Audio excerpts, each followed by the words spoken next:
From The Selfish Path to Romance, download Chapter 1 for free at drkenner.com. Here's a question I have from somebody who has a two-pronged question. I'm hoping to get to both. Dear Dr. Kenner, I have two problems that I think are related to feeling that I have to please others. It makes it so that I don't speak up when I should. For example, with strangers, and I've shortened this Brian's email. With strangers, I have trouble confronting people with complaints, especially strangers. In a crowd at the mall, an older child pushed my young son out of the way. I said nothing. My wife spoke up and fixed the situation. Now, why would I be reluctant to confront even a child who was clearly in the wrong? I think my problems are both rooted, I haven't talked about the second problem yet, but both rooted in the strong message that I received from teachers and parents while growing up. I was told to be deferential, don't be selfish, be polite, to the point of self-abasement, putting myself down. Will you recommend any techniques or books that can help me fight my selfless, altruistic premises and banish them? Brian. Now, you may be surprised to hear the word altruism thrown in there because we typically think of altruism as opening the door for little old ladies, being kind, being generous, bringing a cake over to a neighbor who's having a birthday party, or someone's sick and you're helping a relative that you like, and you bring them some chicken soup. I mean, that's what altruism seemingly is all about. But that's just courtesy and respect as opposed and valuing the people you value. Altruism literally means otherism, working against your own self-interest, putting other people first and you last. Others count, you don't, period. So it's a term that's a package deal because it seems to mean courtesy and respect as opposed to being ill-mannered and rude. But it really boils down to throwing away your self-respect, your self-esteem, and groveling. So you want to be a scientist. You can ask your wife in this situation with your young son, when your son was being pushed at the mall, at a crowd in the mall by an older kid, what went through her mind? What gave her the courage to speak up? And she may initially say, I don't know, I just do it. But then ask her a little bit more. You say, honey, what emotions were you feeling? And she goes, well, I felt really angry. This kid's pushing my son, and he's not going to get away with it. Or she may have felt a sense of protectiveness, or both.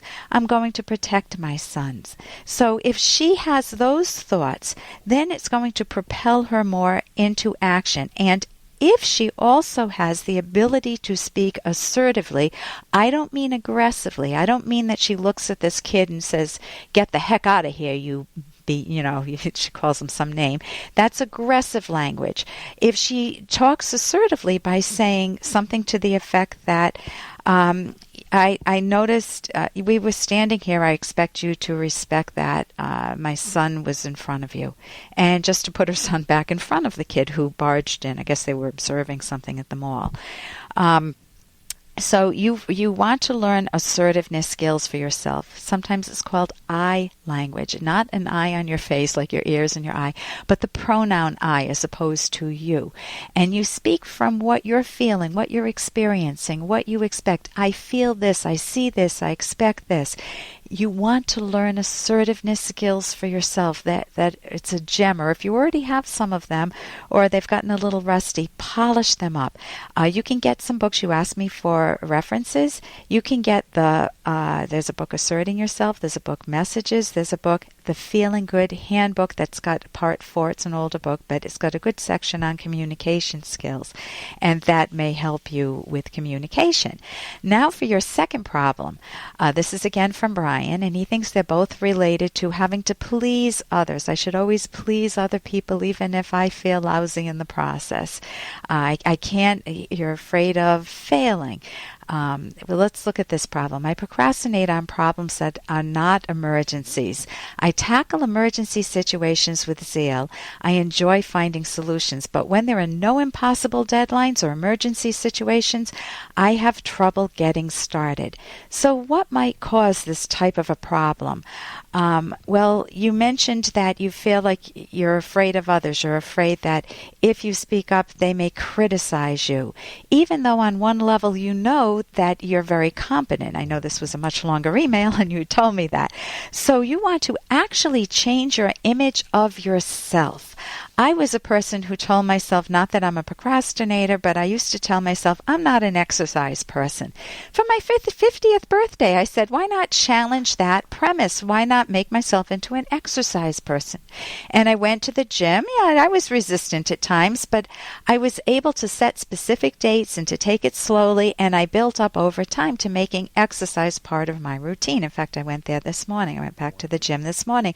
So change your self-image consciously. Instead of I am a procrastinator, just say, no, I'm an excellent time manager. You need to have knowledge underneath that of how to manage your time. You can get the book by Alan Lakin, How to Get Control of Your Time and Your Life, at my website, drkenner.com. And it's an older book, an excellent, excellent book. And you can imagine Wild Success. That's from another book. But start to build your own image based on fact. You'll need to learn the skills of I want to be an excellent time manager and to own my own life. When we procrastinate, it's typically motivated. There's some benefit that might stem from childhood in it, of feeling like others come first. But make yourself come first and own your own life. To own your own time is to own your own life, Dr. Lakin says. I'm Dr. Ellen Kenner on the Rational Basis of Happiness. Toll free, 1-877-DRKENNER. Here's an excerpt from The Selfish Path to Romance, the Serious Romance Guidebook by clinical psychologist Dr. Ellen Kenner and Dr. Edwin Locke. All romantic partners experience conflicts, no matter how strong their love, but there are more and less effective ways to resolve such conflicts. Above all, partners need good communication skills. If partners cannot communicate well when conflicts arise, a gulf will open between them that will widen if not properly addressed. The intimate, loving soulmate relationship that they started with will likely degenerate into a relationship plagued by feelings of anger, hurt, invisibility, and emotional separation. The end result may well be the destruction of the relationship, followed by bitterness, cynicism, and despair. You can download Chapter 1 for free by going to drkenner.com, and you can buy The Selfish Path to Romance at amazon.com.